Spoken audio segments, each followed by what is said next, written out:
আসসালামু আলাইকুম। সংবাদে আপনাদের সবাইকে স্বাগতম জানাচ্ছি আমি নুসরাত। শুরুতেই সংবাদ শিরোনাম।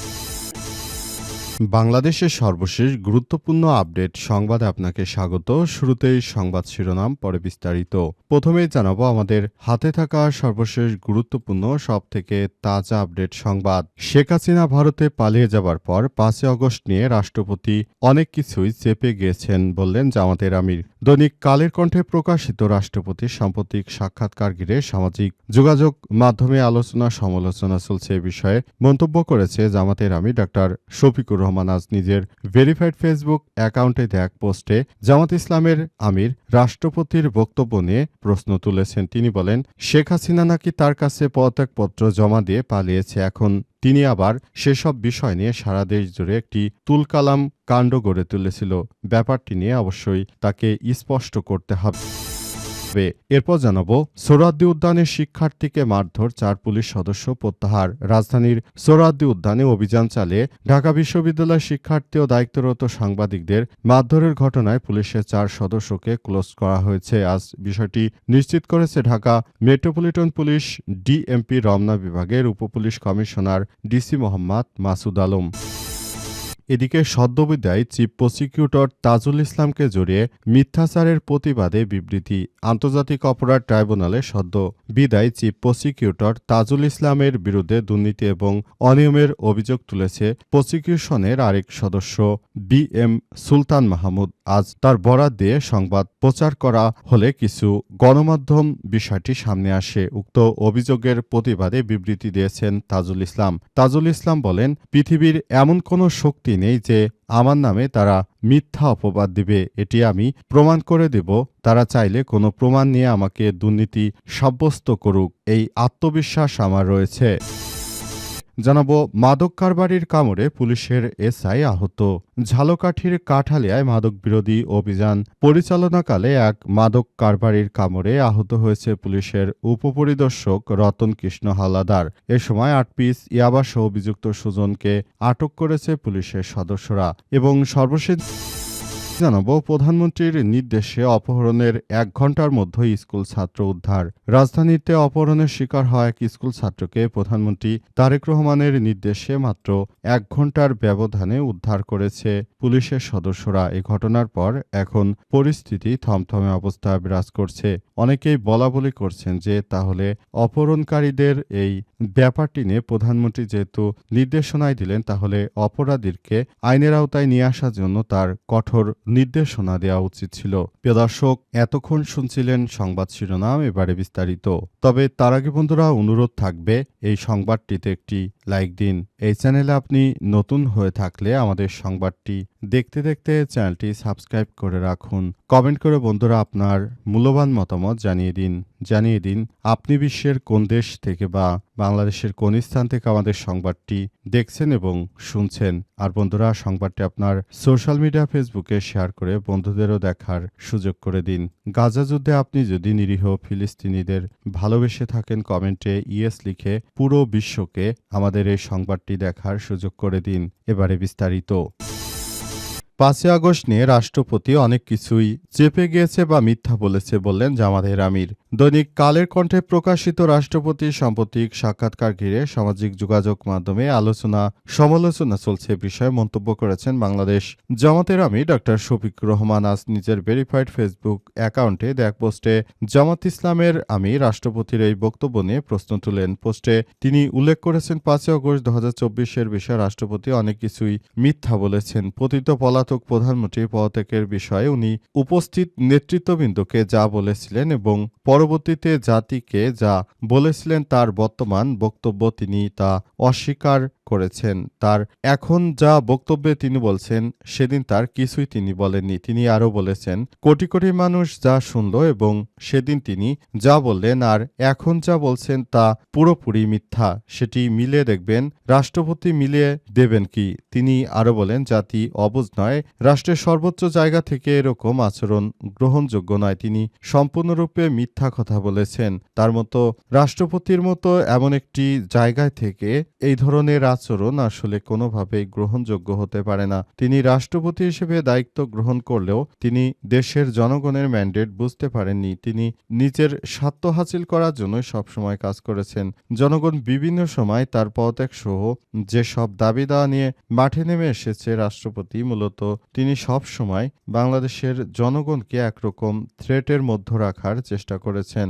এই রাষ্ট্রপতির অবশ্যই বিচার হওয়া উচিত, কারণ তিনি মিথ্যা কথা বলে জনগণের সামনে নিজের ভাবমূর্তিকে নষ্ট করেছেন। তিনি একবার বলেন শেখ হাসিনা তার হাতে পদত্যাগপত্র দিয়েছে, আবার বলেন যে দেননি। এই ধরনের মিথ্যাচার তার মতো ব্যক্তিত্বর কাছ থেকে কোনোভাবেই গ্রহণযোগ্য কোনো বিষয় হতে পারে না। তাই এই বিষয়গুলো নিয়ে সবার মধ্যে এক ধরনের ভীতিকর পরিস্থিতি তৈরি হয়েছে। সোহরাওয়ার্দী উদ্যানে শিক্ষার্থীকে মারধর, 4 পুলিশ সদস্য প্রত্যাহার। রাজধানীর সোহরাওয়ার্দী উদ্যানে মাদকবিরোধী অভিযান চলাকালে শিক্ষার্থী ও দায়িত্বরত সাংবাদিক ও পুলিশ সদস্যদের মারধরের ঘটনায় পুলিশের 4 সদস্যকে ক্লোজড করা হয়েছে। বিষয়টি নিশ্চিত করেছেন ঢাকা মেট্রোপলিটন পুলিশ ডিএমপির রমনা বিভাগের উপপুলিশ commissioner DC Mohammad Masud Alam.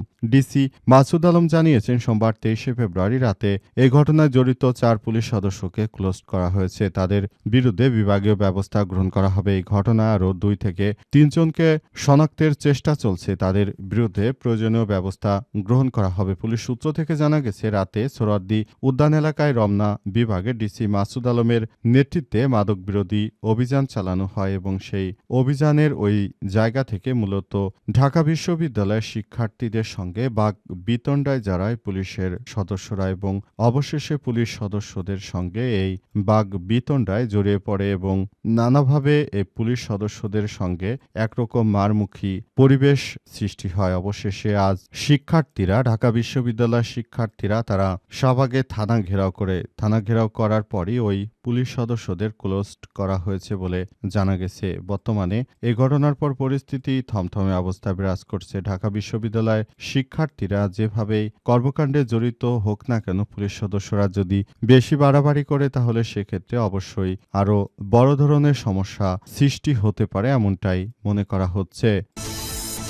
সদ্যবিদায়ী chief prosecutor Tajul ইসলামকে জড়িয়ে মিথ্যাচারের প্রতিবাদে বিবৃতি।